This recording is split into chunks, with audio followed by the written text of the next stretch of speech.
I love this. Look at it. I recognize some of the names coming on here. Welcome, everybody, to our October Masterclass. My name is Corrine Heck. I'm with Details Flowers Software, and I'm very happy to welcome you today as we dive into customer service and how to get how to give 5-star customer service. Welcome, Nic Faitos. He is my wonderful guest, and I'm just so happy to get some inspiration and some ideas to hopefully share with everybody as we get going. Welcome, Nic. Thank you for joining us this afternoon. Thank you. Thank you very much. It's very nice to be here, Corinne. Thank you. We had the pleasure of, I've actually spent quite a few days with Nic in the past, so we have become fast friends, and I have to tell you all that are online. And if you could turn on your cameras, we would love to see who's in attendance there too. And if you have any questions, please feel free to either raise your hand or leave them in the chats. But Nic and I met at the last year at the SAF Next Gen when he was sitting on a panel. And this is why I encourage everybody to go to events, because you just meet the coolest people. And I immediately took a liking to Nic. But when I found out that he was a Florida Gator, that just sweetened it, because we both went to the University of Florida. So kudos to you, Nic, for starting your journey there. But now, as you would have learned if you were attending that sessions, or even as we dive in deeper, that Nic runs one of the biggest floral event studios in New York City. And it was such a pleasure to go there earlier this month and visit. So thank you for having Greg and I and giving us a tour. I am just really excited to introduce you to our panel of, gosh, we've got a lot of people on right now. Would you mind giving them a brief introduction to who you are and how you got involved in the floral industry, Nic? Sure, and thank you so much for having me, Corinne. It means the world to me that I've been invited to be a part of the program with you. I've been following Details ever since I knew about you guys.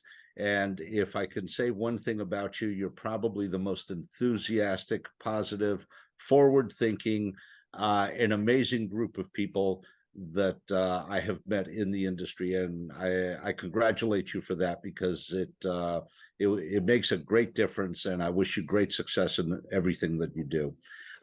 Yeah, my name is Nic Faitos. I like to think of myself as an accidental florist. Starbright Floral Design is our shop. I did start it in 1994, celebrating our 30th year. And I started the company knowing almost nothing about flowers, and really with the intention of coming into the business from a marketing perspective. My entire life, everything that I'd done prior to Starbright, from my University of Florida days up until that time, involved marketing or sales in some capacity.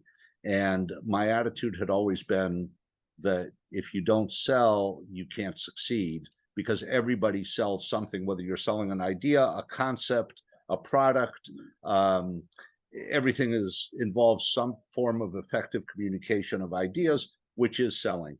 And what I found was that this industry in particular at that time lacked any type of outbound marketing to larger businesses. There was no such thing as a florist that was writing a proposal, even in an Excel spreadsheet. Obviously, there was no email at the time. If anything, we sent out some faxes, and most proposals would go on a napkin, literally, and they would go from a neighborhood flower shop. And I somewhat accidentally discovered this fact, and I said, well, you know, what if you professionalized the industry? What if you brought it to more of a white collar level?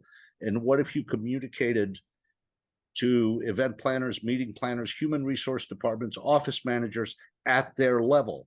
How effective could that be? And I started by cold calling, just to try out the idea. In the beginning, I contracted with a few shops that I private labeled my work with, and they would put the work out with my delivery tickets, my branding, but they did the actual floral design. And that's how we started. We tested the idea. I was actually walking down Fifth Avenue and had a cell phone in my hand, one of those old Panasonics that were like little suitcases, and the phone would ring, and I would stop by a light post or on a fire hydrant, and I would take an order. Yeah. And my first started in September. By February, I had built a company, and I was so excited. My first Valentine's Day, we took 17 orders, Yeah. and I was thrilled. I said, wow, this thing's going to take off. So the next day I opened up an office and I was still a one employee organization, kept trying, kept testing. Obviously it led to something positive, something that really, really worked for us, that I'm very, very happy with, and that's continuing to be as it is. Yeah, and I got a tour of your facility right there near the flower market. So if anybody ever travels to New York City, reach out to Nic. I'm sure that he would love to give you a tour and just see how he's doing his operations there, because it was really, I thought, just one of the most organized. You have the best, most pleasant staff, that I have to say. As soon as you walked in, you're greeted with people, but you really didn't start this business to be a walk-in like flower shop. And I feel like the majority of what you do is sending out orders. So you don't have as big of a retail space, I would say, as most. Yeah, we don't. And of our about 7,000 square feet, I would say about 100 of it is devoted to retail. We're not a retail florist in the traditional sense, but we're also not an order gatherer. Okay, that is not the direction that we ever went in, not what we do. The way I like to describe it is that we're a corporate and institutional florist, where the core of our business does come from businesses, corporate accounts, as I said, meetings, events on the corporate level, and that sort of thing. And yes, it does lean into personal orders via the web, and also from those who know us from the businesses that we work with. Yeah. Where, of course, they will place personal orders with us as well. So we do make regular deliveries the way any other florist would. But the numbers and the proportionality between the two, there's a huge difference between what we deliver in person and the amount of walk-in traffic we have. Yeah. And that was, it was really cool for me to think, and that's just such a smart business model, because you saw, as you were walking through the streets of New York, that there were a ton of businesses that you could provide this service for, and then you just made it your aim to reach out to them, and then through that relationship establish like phenomenal relationships. And I feel like that's really the backbone of how Starbright was built, and just from like an outside observer. Would you say that's true? It's definitely a relationship business, and it is a business that has been built on relationships. And we are constantly working to develop those and to build stronger ones. Last year, about 6 months ago, we hosted an event for our clients at the Marriott Marquis here in New York, and we had I guess about 300 people show up. What's interesting is that people were coming up to me and to my team members, introducing themselves, and they're people that we have never met, but have been working with for 20 years. And it's just so great to know that, you know, you've been talking to this person for 20 years, and yes, you have a great relationship with them, but they took the time out of their day to come have a drink with you too. And it was very exciting. Yeah, I think it's really cool. I remember about 15 years ago, I was on a trip to New York City and just walking down the streets. I visited like the plaza and all the the famous spots. And I went, of course, to the Waldorf Astoria just to see the beautiful flowers there. And I just was dreaming of like, gosh, if I could only own a flower shop in New York City, I thought it would be so cool. And then I thought about the rent, the amount that it would cost just to do that, the just to drive around doing the deliveries and just being so unfamiliar to that land. And I quickly packed that dream away once I walked past and saw, like, you actually saw this as not a huge, as an exciting venture and something that you've absolutely, in my opinion, conquered. Like, you are doing it and it's just thriving. So I, I tell me about that experience of growing a business from like an idea into where it is today. Well, let me backtrack a little bit on what you thought about there, because I wish you had made a different decision 15 years ago. I would have loved to have had you as a competitor. It would have made me so much better. Oh, well, yeah, I don't know. I think it's also about like, grit and determination. So maybe, I but it was I not a know. problem I wanted to solve. I know. You know, I will say this, and I really, really believe it. Um, a lot of people talk about how difficult, how rough the city is, how many challenges it offers, and so on and so forth. And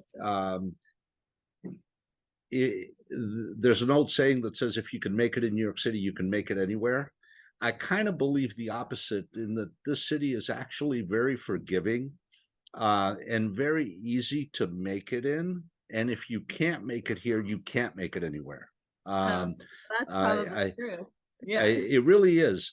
And the reason I say that is because there is, in a small amount of land, uh, there are huge opportunities that are constantly inviting for innovation, very, very welcoming. And as long as you have an idea and you're willing to stick to it, you will likely succeed with a great deal of effort and with building relationships and with everything else that goes along with it, regardless of what business you're in. Now, when I started the company, I certainly came into the business believing that there were holes that needed to be filled. I looked at it like Swiss cheese. There's a lot of florists that are out there, and they're all going after and talking to funeral homes, um, catering halls that deliver weddings, and and similar businesses, and all the florists congregate and go after the same business. My approach was a little bit different, in that I said, hey, I'm not going to compete with anybody. Let them have what they have. I'm just going to open new doors, and I'm going to go where there is no competition. How many florists really cold call the human resource department of a company? Yeah. None that I know of, at least not back then.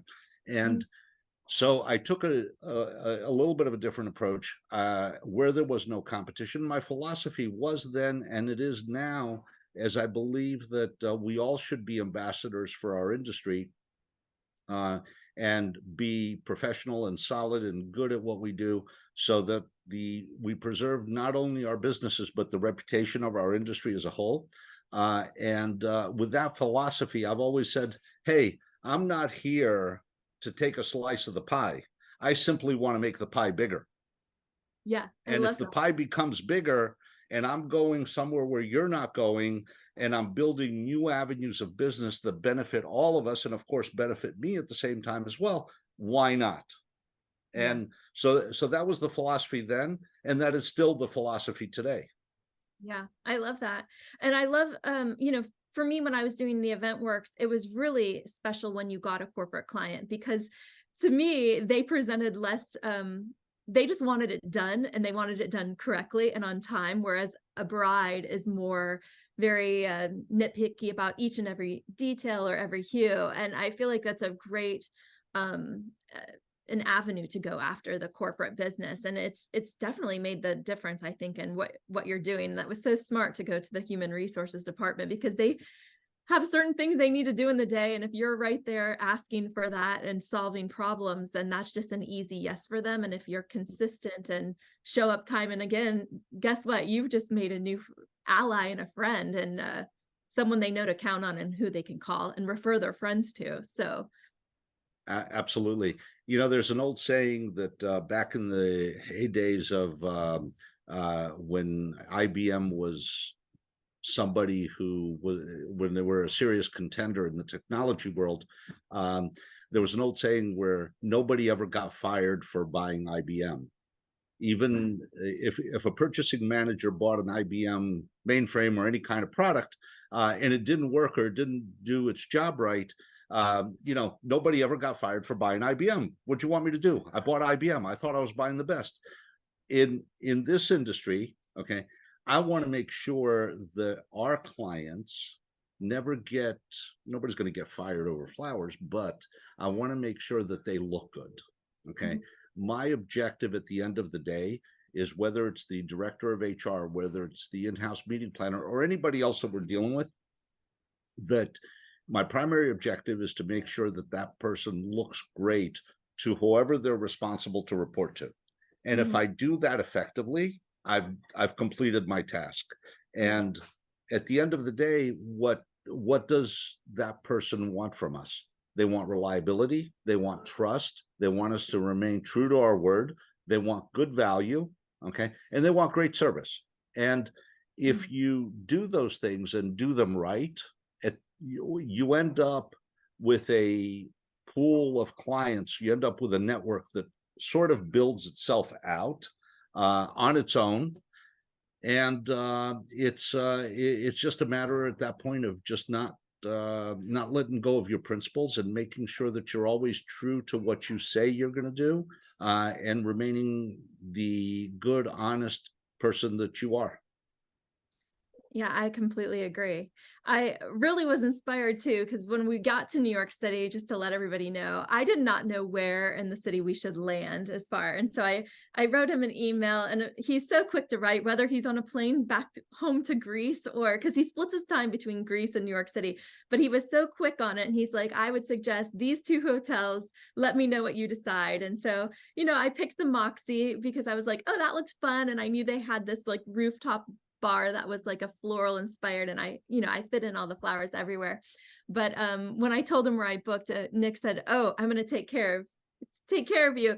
He must have called up someone in human resources, because we really had a very nice room and it was upgraded, and he had flowers, of course, waiting for me there, which was so sweet, totally unexpected, but I should have expected it. And I have to say, when we arrived to the hotel the day before, there was this massive arch and floral installation that had been put into the hotel lobby or the entrance. And I have to say, I felt like it was for me, Nic. Like, did you roll out the red carpet and have this done just because I was coming and staying there? I wish I could say yes, but for every guest that comes to that hotel, we do the exact same thing. Yeah. Well, it was amazing. And I had never seen a florist actually have a cart out in front of a very popular hotel that says, if you're needing flowers for your stay, here's some, this is who you call, with like a QR code and one of your books that you could like rummage through and just look at and see all the different cool things you've done throughout New York City. To me, it was really just on point as far as marketing and how you need to rely on your other vendors, your partners, to help boost and make their business look better. Here they had fresh flowers, this gorgeous floral installation. It was probably a great trade out, but what a welcome to a guest coming to a new city. And well, I'll paint a picture for everybody on that property, because it's kind of a cool story. The hotel is situated right in the middle of the flower district, a very historic area. People go there to buy flowers, wholesalers, you know, everybody here knows what a wholesale district looks like pretty much. And the way we pitched the idea is that this hotel should have a floral display in front of it that is so large that it looks like a flower shop. Okay, because everything else on the block is a flower shop. And you should walk through that flower shop, giving the hotel reception, the front desk, a little bit of a speakeasy feel. Okay, so it's a hotel that is hidden behind a flower shop. And here you have a 45-story or whatever Moxie that is an incredible brand that is hiding behind a 200 square foot florist, literally. And guests who don't know this sometimes get dropped off there. They have the address, they know where they're supposed to be, but they look at the flower shop and they say, this is not a hotel. Okay, and that's the effect that that's what we pitched the idea on. And we're on our third year of doing the floral display at the Moxie, and it's worked out phenomenally well, both from a publicity standpoint, in terms of guest interactions. It's turned into a spot where New York City, where people from all over the country and all over the world come to New York, and they specifically go there, even if they're not staying there, just to take a selfie. Yeah. And it's great. Yeah, no, it was really phenomenal and quite unexpected on my part, because you really don't understand the magnitude of what you've done or what you've accomplished there in the world of flowers until you go and see it firsthand. So I appreciate you welcoming Greg and I for that week, and digging more into the customer service and creating these relationships. What do you offer, or what are some suggestions for if maybe an event doesn't go exactly as you intended it to? So like, have there been circumstances over the last 30 years where maybe you just didn't hit it just perfect? And what did you do to combat that, those challenges? Well, the answer is yes, of course. Everybody does have those moments, without a doubt. Yeah. They can happen for any reason. We obviously put safeguards in place to make sure that they're extremely infrequent.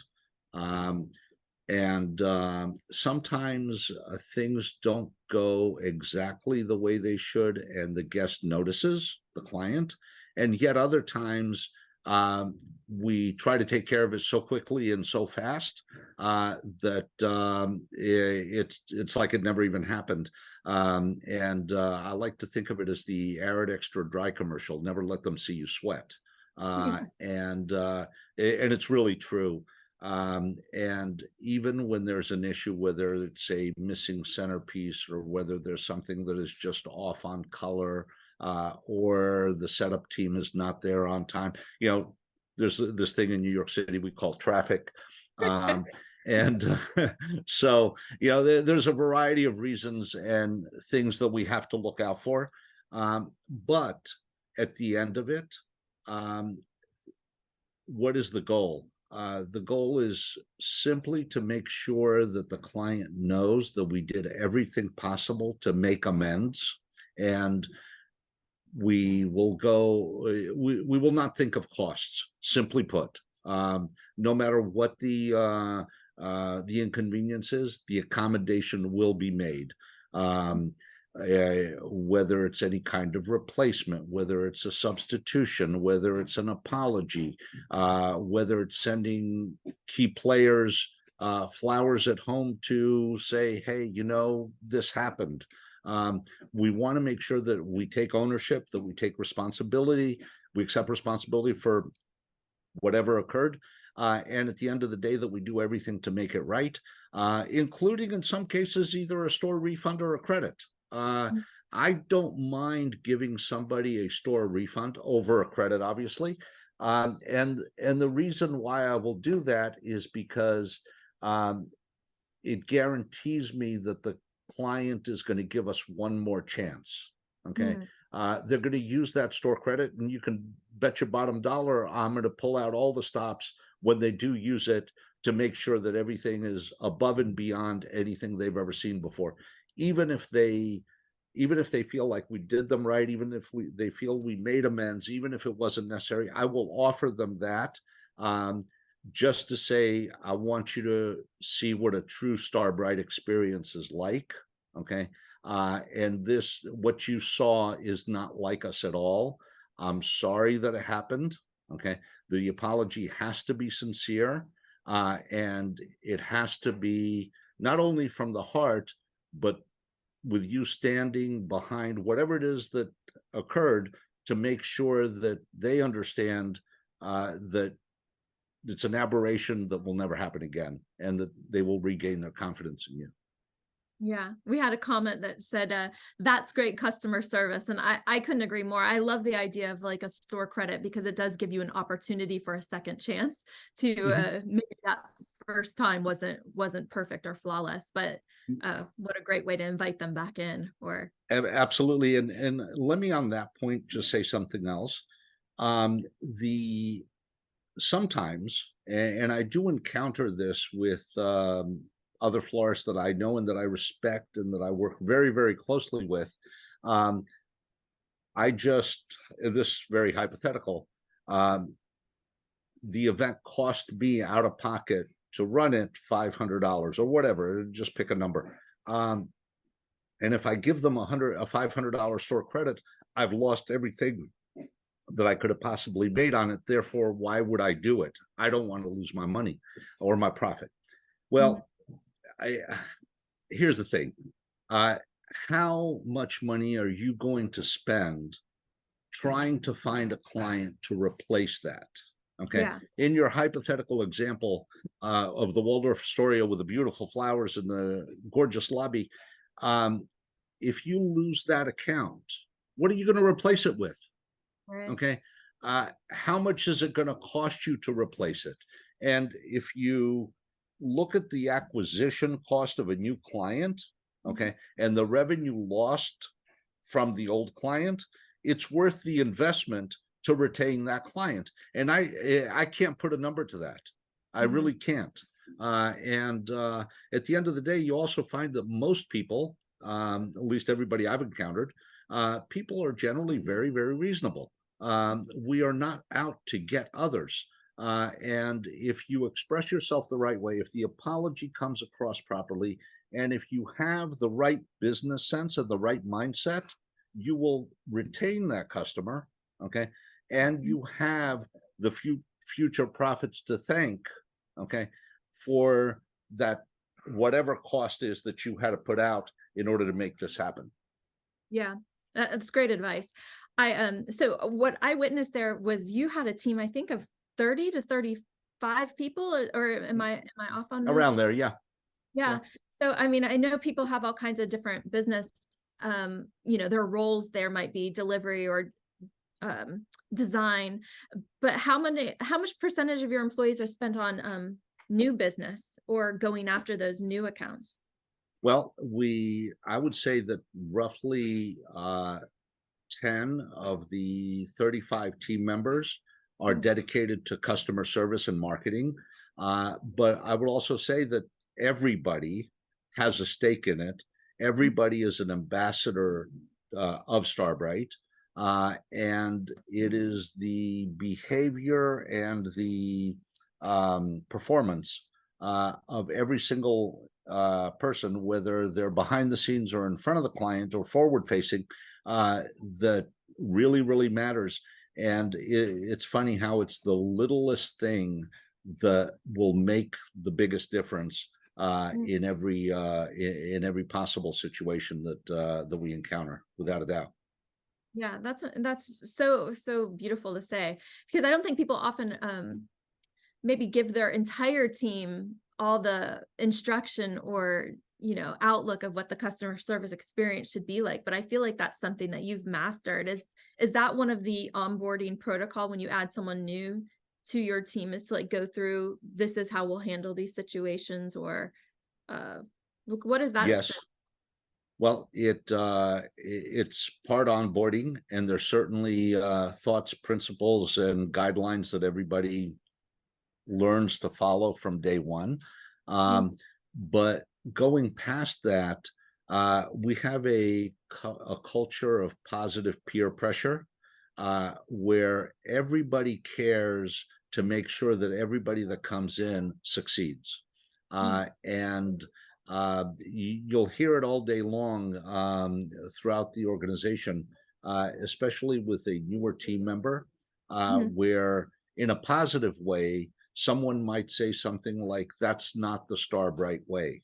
And that's a key phrase for us, because the Starbright way has more to do with attitude, has a lot to do with positive thinking, and obviously it has a ton to do with customer service and serving the customer the way we want to be served.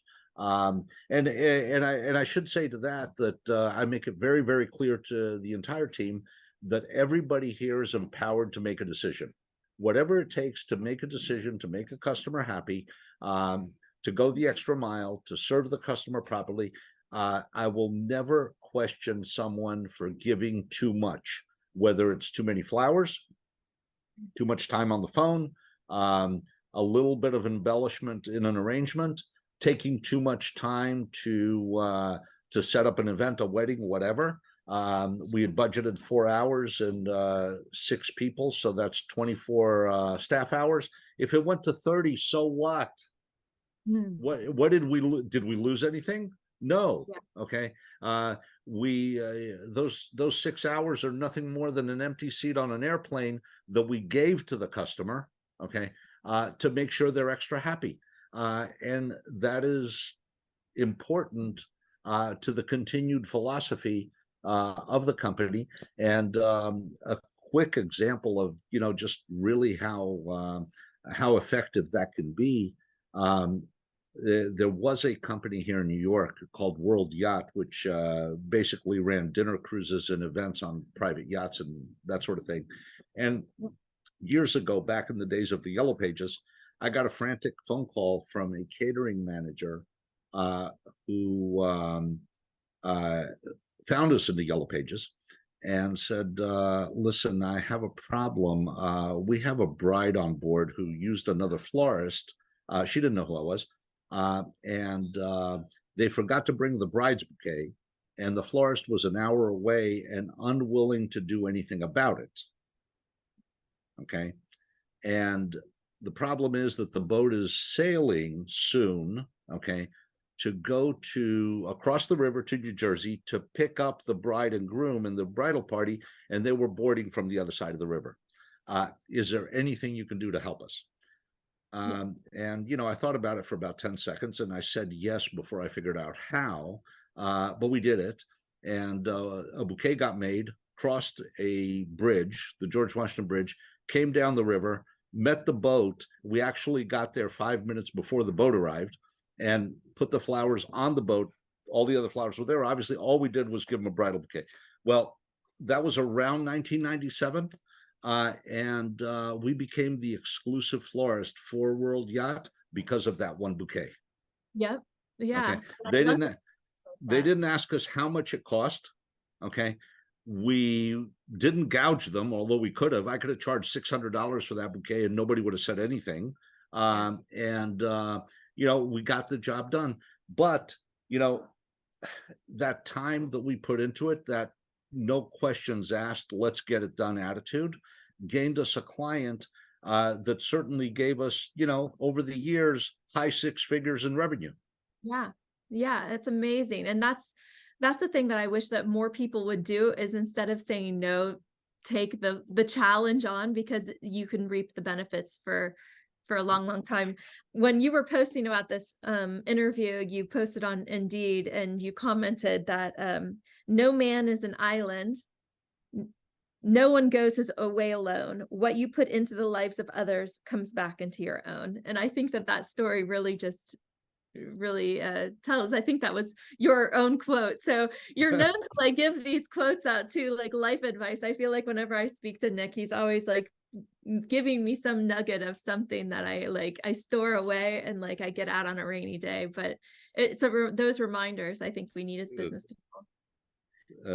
Thank you very much, Corrine. You know, it's funny because I do feel like somewhere deep inside of me there's a Greek philosopher that lives that somehow comes out every now and then, and that voice in my ear keeps me sane.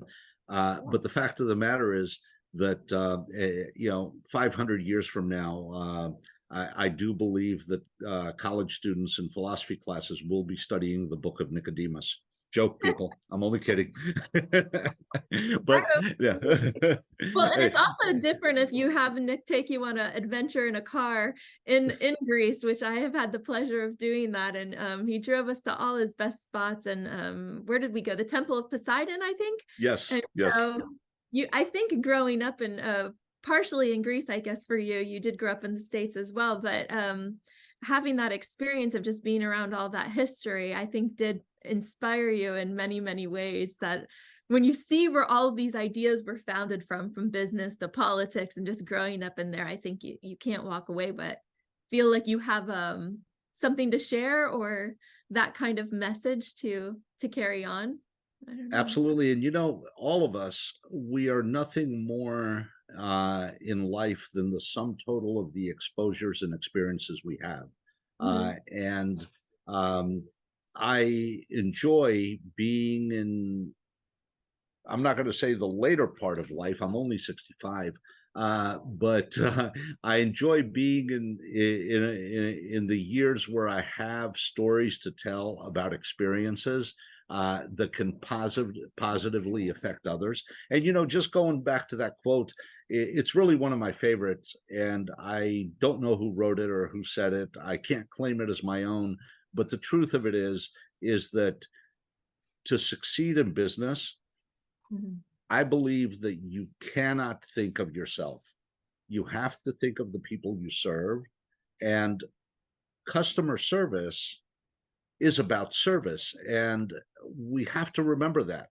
And we have to remember that in order for us to gain the benefit that we want as business owners, as practitioners, whatever it is that we do, in order for us to gain our benefit, we have to give a greater benefit to the person we're serving than the benefit that we stand to gain. And if we put our benefit in front of the benefit that we're going to give others, okay, the dollar signs in our eyes will show. Okay. And I think, Corrine, that is something that you do exceptionally well. Just thinking of all the programs that you sponsor, of all the things that you do, of all the, I'm going to say, free advice that you give, the resources that you provide. Yeah, if you want to join me, my team, whatever that team is, that's great. If you want my product, if you want my service, that's great. But I'm here to serve you. And if that service warrants me receiving a benefit, that will follow. I call that the intentional consequence, because it is intentional, but we can't put it in the forefront. If we think of others before we think of ourselves, no matter how we're serving people, in the end, we will be better off for it. Yeah. Well, and it took a lot to even do the software, because it was like such a huge, um, I felt like it was such a strong need in the industry, but also that it was like, well, this is like a really big challenge. So kind of like how you were looking at New York, I imagine it was like the same thing. Um, but yeah, I love that you say that, and I appreciate your words there. That's really, really kind to say. And yeah, I think that a lot of what we're doing is impacting so many people's lives that and even beyond that, because the events that all of our customers are also working on and allowing them to give that customer experience. So if we can be the catalyst of that, that's like a huge, Yeah. it's a huge You, thing. you know, in fact, I will just to further that thought. Um, our industry is very unique in the sense that we share ideas, and we gather, and uh, we talk about our successes. We talk about what works. Um, we share concepts, and we grow together. The true professionals in our industry are here to grow and to learn from each other. And nobody has a monopoly on good ideas. Um, Nobody has all the answers. I believe some people simply just have not heard all of the questions, and that's why they think they have all the answers. But the reality is that we do stand to learn a lot from each other, and to do so in a very, very positive way that impacts our industry, our reputation, and that's why used car salesmen have the reputation that they have, and professional florists don't. They have a different one. Yeah, and I think it's so much about those relationships. So I feel like that's where it's just key. And that, from vendor relationships to, customers to employee relationships, I feel like it all ties into one, and you have to have like a very consistent way that you're behaving in all of them to have, like, I think, true success. Oh, Um, absolutely. I just want to interject one thought there. You please. cannot be a different professional person and a different human outside of your profession. You cannot pretend to stand for principles in your business life, okay? But have a different life where anything goes and those principles go out the window. Authenticity matters, and you must come to terms with the fact that you have to remain one and the same person, very level, very solid, and you cannot be different in different circumstances. And just to give you a quick example of this, and it happens all the time here in my office, and you've seen how open air my office is. I literally sit in the middle of the room with my team. And sometimes, believe it or not, I will get a phone call that aggravates me. Oh no, I And, can't. we all do. And I catch myself as I'm ready to start on my rant, on my Mediterranean temper. And I say, wait a minute, that's not who I am. That's not who I want the rest of the team to follow. That's Mhm. not how I want to behave. Because if I make it okay to lie, to scream, to justify something that is unjustifiable, to not do it the way it should be done, okay, then what kind of example am I giving to everybody else? How true am I to my own principles at that point? And I'm not. And I quickly digress and I come back to who I am. It's funny because my team can tell, and when I change my tone, all of a sudden, like that, everybody will kind of look at me and say, "Yeah, you're right, Nic." you know, You need to get on your motorcycle for a little while, right? exactly, Go for a exactly. drive. No, and that's it's true. It happens to the best of us, but I feel like that's that part of that, the wisdom of what you've learned. It's like, that you've maybe done the wrong thing a couple times and then it didn't work out as well as it should have. So you got to really take like a deep breath, and how are we going to move forward from these different situations to make it the Starbright way, right? I'm gonna say Exactly. that now. I'll be like, girls, it's not the Starbright way. We just need to change what we're doing here, But yeah, we definitely want to look up to you. Tell us about your son working for you. I know that that is like a huge part of your life. There is your family, and how lovely is it to have Stephen alongside of you working, and you teaching him the ropes and introducing him to all the friends you've had in this business for as long as you've had. Well, it's an incredible honor. I'm blessed, and it's we've been partners now for 30. Well, no, I'm sorry. The business has been around for 30 years. Stephen has been with me for 20 of those 30 years. He's 38 years old, and worked his way through school. And I always made sure that I paid him a little bit more than the going rate would have been for his resume. Uh, My daughter's listening. Go tell her that. No. so so but in all seriousness, it is a blessing. It's awesome to be able to say that it is a family business. No matter how big we grow, no matter what we do, we're committed to the fact that it's always going to be a small business, a family business, and one that has principles that are passed on. I'm fortunate enough in that sense that Stephen has pretty much taken over the day-to-day operations of the company, and I get to do this. Yeah. I'm around, I would say, about 6 or 7 months out of the year, alternating when I'm here and when I'm in Greece. I like to say that I invented the concept of working remotely because I've been doing it since about 2011. It and it works well for me because really marketing and customer service and sales is my passion. Mm. I like to think of myself as the restaurant owner who is not a chef. Uh, I'm not an ops kind of guy. I'm not, as Lee Iacocca wrote in his first book, The Bean Counter, uh, but I like to focus 5 years out. I like to look at what's coming. I like to look at how we're going to grow and sustain what we have, while at the same time having a strong team that has a different leader. Mm. And that leader is Stephen. Mm. And while, yes, when I'm in the office, I do cast a big shadow. It And I guess that does go with the territory, and I don't mind it, but I also like not being here, even though it's a little bit harder on him because he becomes a much better manager of people when I'm not around. simply because he has complete control.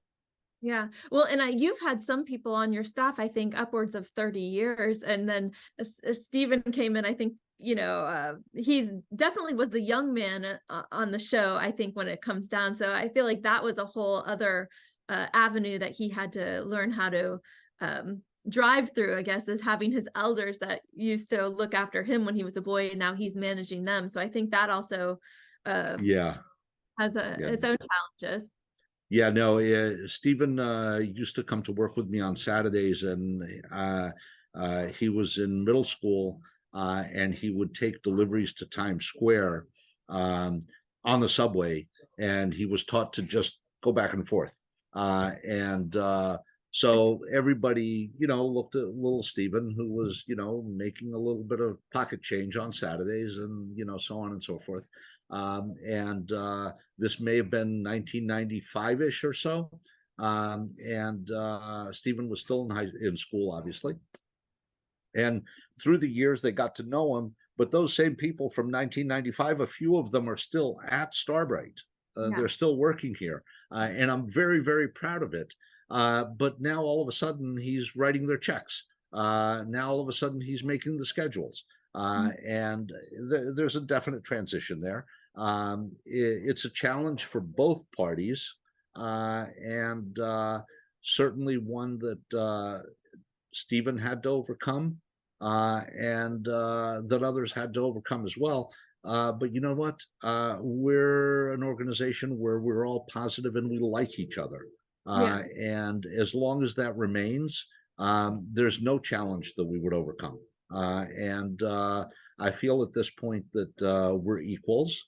And if you ask him, of course, he's going to say, no, we're not equals. I'm bigger than you. But, that's just his opinion. No, but yeah, yeah. I'm very lucky to have him. That's for sure.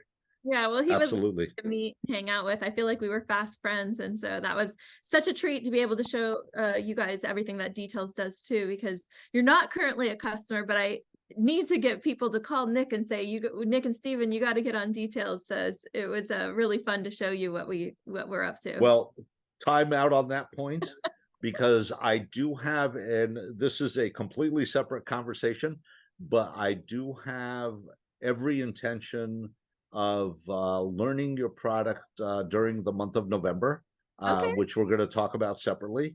And I'm looking for a January implementation. That's amazing. Well, So, you have been busy too this last month. Since I left Nic, he has been on a panel at the Event Planner Expo. He was on 2 panels in front of like 900 people. And what was that experience like? Because you were sharing much like this, and gosh, I can't even imagine speaking in front of such a big crowd. No, it was a great experience. In fact, the first day, which was at the 92nd Street Y, it was, as you said, the Event Planner Expo. Was a room full of event planners, meeting planners, people in our industry in general, vendors, and with great advertising too. Come on now. Well, that's exactly, if you want to look at it from my perspective, any knowledge that's imparted comes back to you in networking benefit, credibility benefit, locking the space to where you can claim ownership. This is our 3rd year being involved with the Event Planner Expo. First year I was an attendee and an exhibitor. Second year I was on 1 panel. This year I got to be on 2. Everybody there knows Starbright, and they probably think that we're the only florist in New York. That's not the case, but I can claim ownership to that title. It's really just a matter of being where your audience will find you. And it goes back to what you do, Corrine. Be free with your knowledge. Share what you know. Build your audience, build a network of people who will recognize you either as an authority on a subject or will respect you professionally for what you do. And then it's just a matter of coming through with your promises, and then finding a way to make sure it happens. In fact, I just want to share one point with one panelist that goes to what we were talking about on that day, which was somebody was saying, well, I'm not going to be involved in a project if I've never done it before, and I don't know that I can make money on it. And I disagreed. And I said, well, there's two reasons I would want to be involved with a project. One of them is obviously if I can profit from it. And the second reason is if I stand to learn from it. If I haven't done something before and I have the opportunity presented to me to do it now, and from that opportunity, even if I come out break even if I don't know what the end financial outcome will be, but I've learned something from it that I can apply to a future experience and then claim it as my own. Okay, what's wrong with that? And there's nothing wrong with it. So, we do things either because we want to learn from them or because we want to gain our profit, our objective, and that sort of thing. And that's when I come back to the office sometimes, and I'll talk to a client. They're going to ask me something, and I'll say, "Yeah, don't worry about it. We'll take care of it." And this is when sales and operations clash, and I am sure everybody in the audience can recognize this. The salesperson comes back and says, and everybody says, "You promised what?" Yeah. We're going to do what? Yeah. Yeah, so what? We're going to hang flowers from the ceiling. No big deal. It's a 20-foot ceiling. That's all. Doesn't matter. We'll do it. Yeah. Oh, yeah, we'll figure it out, right? Exactly. And it's like if Exactly. you don't know how to do something, if you never know how, then or you never get the opportunity, then you'll never know how. So it's one more thing you get to become the expert on, right? Well, I love that. And if any of you have any questions, I'm sure Nic can he'll be open to answering them. Would you mind sharing your contact information with our audience? Absolutely. And I would love to hear from any and all of you. I love making new friends. I love sharing ideas, and just as much I would love learning from you guys. My email address is Nic without a K, NIC, at starbrightnyc.com. Don't forget the NYC, because starbright.com is a daycare center in San Diego, and they get our emails all the time. So I'm sure you've sent them flowers before, though, right? No. Yes. I bribe them with flowers, and they get all the emails that go to them that are supposed to come to me. But if you start by following us on Instagram, again, Starbright NYC on Instagram, if you follow us there and send me a message on Instagram, I promise to answer every single one of them. And I will also send you my personal contact information, so that way you can reach out anytime. Doesn't matter. Yeah. I'd love it. And his personal Instagram is a picture of him with his long, luscious hair flowing. It's like a very Greek god, I think, in that respect. Well, I don't know about the second part, but okay. Yeah. I like to let my hair down and take pictures with Greg. Yeah, I mean, we're all about it. No. Well, But, if you ever find yourself in the city that never sleeps, you'll have to go to the florist that never sleeps. And he has coined that phrase. And I just think it's just so fantastic. It's living out a dream of mine, and I get to live it vicariously through your world and through your Instagram, because you're at, I think, pretty much every great event that happens in the city. Like, I see some things and I'm writing to Nic, like, how can I get an invitation to this event, Nic? Like, everybody wants to be there, and you are there. it's a lot of fun, and I thank you, Corrine. Absolutely. And I hope you make it back to New York soon. I really Hey, do.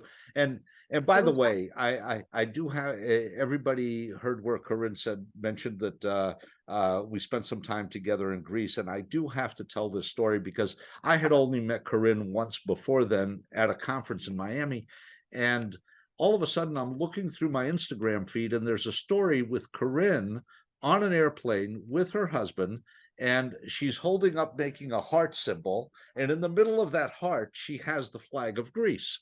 And I'm saying, okay, airplane, flag of Greece, Corrine. I write back to her and I go, "Are you on your way to Greece?" And she goes, "Yeah, why?" And I said, "Well, I live here." And that's how our second visit started, and it was just amazing. He is And the we best had tour guide, let me tell you. Like, he is the best, because we would have a free day, and it's like I didn't really put a lot of thought into where we were going to go, because I didn't really know where we were going to be in Greece. And until you get there, you don't really know how far away things are. So he would see where we were, and he'd be like, okay, this is where you are.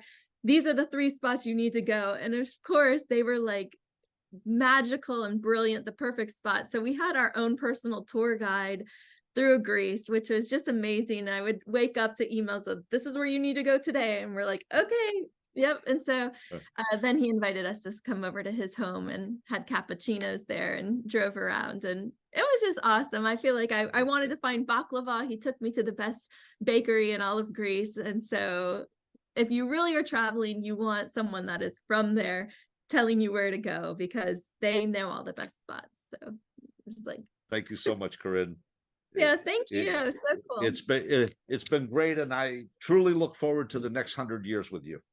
Yeah, let's do it. We're gonna conquer. I'm only looking like the next 5 year out, though. I'm taking your advice. Only 5 years out, Nic. 5 years is good. 5 years is good. 5 years is good. But if I can plan 5 trips in New York City over the next 5 years, that would be amazing. And I don't know. We'll see what happens. But Awesome. thank you. And I guess we'll cut this off now. But thank you, Nic, for joining us. I hope that everyone gathered as much goodness as I did from this experience. And we're going to post this on our blog with a recap, and then send it to you so you guys can watch it again and again. Thank you, Jackie. Oh, look at Jackie Lacey. Guys, thank you so much. Corrine, thank you for having me. It's been an honor. All right, take care, everybody. Thank you so much. Cool. But anyways, My office. Yeah. So your office is very, very nice. I love the little gator on. What is that, a globe? Yes, I was going to mention this during the call, because I got this last year, and oh yes, I remember. They give out these really cool awards, and the only reason I applied for it is because I wanted the award, Nic. So you have to apply. We could be there together. We could be celebrating baseball. You got to walk me through what I have to do to apply, or send me a link or something, and I will be more than happy to.